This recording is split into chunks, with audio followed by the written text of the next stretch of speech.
Quick episode recap. The girls are given a chance to perform in the Japan Idol Festival, and Ruby is excited to have their debut performance on such a big stage. It's a month away, however, and they must first decide on the center, or the face of the group. The girls want to duke out who takes the position, but Kana insists she wants nothing to do with it, feeling they won't succeed if she is center. Instead, Ruby and Memcho decide that a karaoke battle should determine it, but both their singing turns out to be quite bad. On the contrary, they find out Kana is an excellent singer. Back in their room, Ruby and Memcho start filming a video, stating Kana has been chosen as their center. She's not having it, however, and demands they stop recording. They were trying to push the position onto Kana by filming a video, knowing she is a bit of a pushover, but she exposes them. After their karaoke session, the girls realize that neither of them would do well as the center, especially after listening to the music videos made by her. Kana tells them about her short-lived music career. The astounding success of her bell pepper exercise song encouraged the industry and her to expand her singing career, but everything they made had laughable sales, leaving a dark mark in her history. Ruby tries to compliment her and acknowledges her past efforts, but it only serves to anger Kana, and she reiterates they can't force her to be the center. Apologizing, Ruby requests she at least listens to them sing just once instead. It's dance practice, and Kana now stands center for the group. She despairs at why this always happens to her. It was an obvious outcome to Ruby, and Kana gets angry at them, flabbergasted that idol wannabes are such terrible singers. She really doesn't want to stand center, and a depressed Kana wonders why she always says the opposite of how she actually feels. Miyako then arrives and informs them that she's recruited someone to help them prepare for the upcoming festival. It turns out to be Payan. Memcho mentions how he used to be a professional dancer and choreographer for idols, and he prepares to begin training them.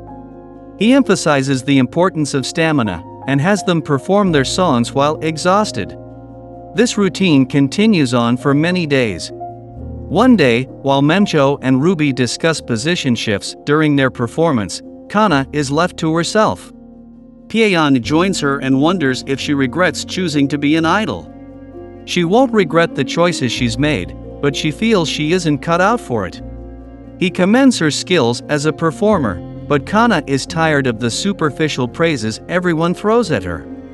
She questions what he actually knows about her, and he begins to list what he knows, stating she is a hard worker who diligently maintains her exercises and routines, and is a person that hates bell peppers. His attention to detail surprises her, and Kana reflects she's starting to like Payan. Knowing that a fan of hers still exists makes her extremely happy, and they bond over their shared dislike for green peppers. As they talk more, Kana wonders if she should cast Aqua aside and consider Payan as a potential love interest instead. He makes a ton of money as an added bonus. Ruby is thankful Payan would take time to visit them every day, and Memcho adds he seems very different up close, seeming quite slim despite his build, comparing his stature to Aqua's. During their break, Kana happily accepts the water offered by Payan and proceeds to diss Aqua in front of Memcho. She begins to list the various qualities she dislikes about him, comparing how much he's changed from when he was younger. Memcho is surprised they knew each other for so long, and Kana informs her of their past together and how he's always been on her mind since, confusing her on whether Kana likes or dislikes him. As the girls return to dance practice, Payan observes them while conversing with a man on the phone. The man begins to list each of the girls' best qualities, and it is revealed that Payan is actually Aqua in disguise. The real Payan is on vacation, and he states his shock at how Aqua was able to seamlessly impersonate him without anyone noticing. He wonders if the disguise was really necessary, but Aqua insists it was needed as Kana would not follow him otherwise. Payan disagrees, however, feeling she would still listen to him regardless. It's now the night before their performance, and Ruby anticipates their official debut as idols. Kana tells her to quickly get some rest, telling her the importance of sleep and its correlation to one's appeal. Unfortunately, she's too excited about their performance, making it difficult for her to fall asleep. On the contrary, Kana isn't looking forward to it, and she questions Ruby's extreme enthusiasm, considering there's a chance they could fail miserably. She wonders how she can remain so optimistic. Ruby has always dreamed of becoming an idol, and she recalls her previous life, when she was confined to her room in the hospital. She was always depressed and wondered if she'd just pass quietly without experiencing joy. But after knowing about idols, every day became fun and something to look forward to. It was around this time that she meets the doctor, and Ruby admits he was her first love. His words that he would definitely be her fan if she ever became an idol became her motivation, and she wanted to be an idol ever since. As she looks forward to meeting him again someday, Ruby gradually falls asleep. Kana wishes she had someone who would support her like the doctor would Ruby, reflecting most can't see past her younger self. She quietly heads downstairs, but upon seeing Pyeon's mask being placed on the counter, Kana's curiosity peaks as to what he looks like under it. But she is left shocked when she sees Aqua instead. It is now the day of the Japan Idol Festival, and the girls have arrived on the scene.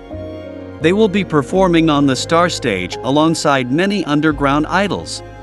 As Memcho breaks down, Ruby reassures her that they will do fine, because they got plenty of sleep, reiterating the research Kana had told her about the previous night concerning sleep and appeal.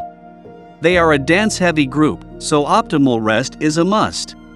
Unfortunately, Kana ended up not getting a wink of sleep after that shocking reveal. She wonders for what reason Aqua was imitating Pyeon, and questions if everything he did was a lie, leaving her very muddled thinking about it. Kana wants a quick nap while in the dressing room, but Miyako calls her back, informing them that they can't use the dressing room until just before their own performance. Instead, they are led over to a crowded location, and Miyako states this is how it typically works at festivals. She breaks down how differently underground idols are treated in comparison to groups with a large following. How they are treated correlates with how well they sell. Kana sits alone but is joined by Miyako, who asks if she's nervous. She's been in the industry for a long time, so she assures her that she isn't and will take care of the girls. In reality, she feels immense pressure as the Komachi center, having to lead the others by example by feigning being relaxed. Kana fears that if she fails, everyone will fail with her. She recalls past events when she failed to meet people's expectations, which ultimately led to them giving up on her. Over time, she gradually felt unneeded and obsolete, making her unconfident in leading the Komachi. Ruby rushes over to Kana, telling her how nervous she feels right now. It's only gotten worse the closer their performance gets, and she wonders if Kana is scared as well. She denies it, but noticing how freezing cold her hand is, Ruby calls out her lie. She's glad to know she's also nervous, telling her it will be okay since they will be together. But Kana doesn't want her and Memcho to experience the pain of failure she's had to endure over the years. Ruby doesn't know what she has gone through in the past, but regardless, they are both rookie idols, and she believes they should be open to failure. Rather, it's more important to go out there and have fun.